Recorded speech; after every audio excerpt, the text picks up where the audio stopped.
Glow is a new Netflix show based on the creation of Glow, a wrestling show from the 80s, which stands for Gorgeous Ladies of Wrestling. Okay, I want you to meet the star of Glow, Debbie Egan. Are you insane? Why is she here? She's the alpha and you're the omega. Submit. She might kill you.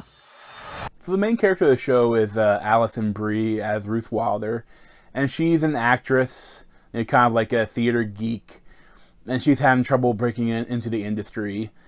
And she hears a casting call for like different ladies, and who goes to it, and this female wrestling league that they're trying to start.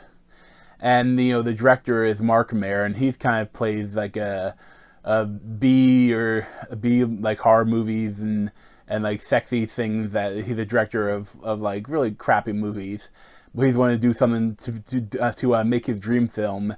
He wants to make this wrestling TV show featuring women, and this show is apparently a real show, like from the 80s, and I didn't really know anything about it, so I kind of went into it blind, and I still really enjoyed it. It's a fun show with some problems.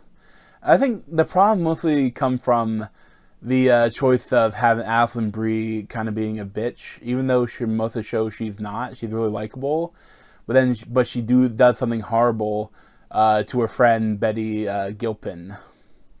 And this is kind of a spoiler, but I think they do it in the first or second episode, where she slept with her best friend's husband.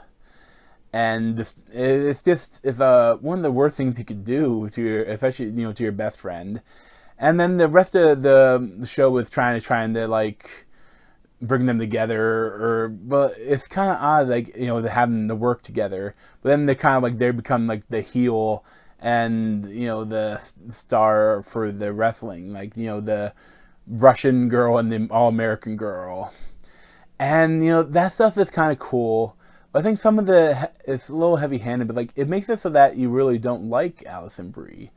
And when you get to the other characters, there's not that many other characters that are interesting and that you like. Like even the Betty or Debbie Egan is who she plays. Like she's not that likable of a character, even though she's the wrong one in this situation. And there's a whole cast of women that are wrestlers, and they're all kind of cool. They're all kind of quirky, and I like how when they're wrestling, they're at first they're completely novices and they're really bad, but then you kind of see them slowly get better. And I like how at a certain point, like in the middle of the season, they're better, but they're not great. And so I think it's kind of a tough thing to do, where they're still not like polished, but they're not like they were before. Like it shows like gradual progression of their skills, and I think that was well done. And some of the drama is well done. And at one point, I said there's like this wolf girl, a she-wolf, Gail Rankin, and it's kind of a cool scene where like you start off an episode and she's like putting on her she-wolf makeup, and like that's like who she is. It's not a wrestling character. And she's like the roommate of Alison Brie, and like I like that you kind of get more backstory for her, and this almost reminds me a little bit of like Orange Is the New Black, where they'd have episodes where they examined the previous lives of some of the characters and how they got into prison, and I thought it would have been a cool aspect to explore, like for how these people got into the wrestling thing. And they do that a couple of characters they explore, but not too much. And it's not as like heavy-handed with like flashbacks as the Orange Is the New Black is.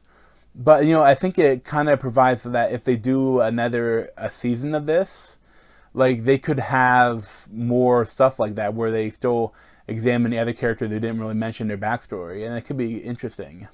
As a whole, I really enjoyed the show. It's nothing amazing. But I would definitely recommend it. I'd probably give it like an 8 out of 10, maybe an 8.25 out of 10.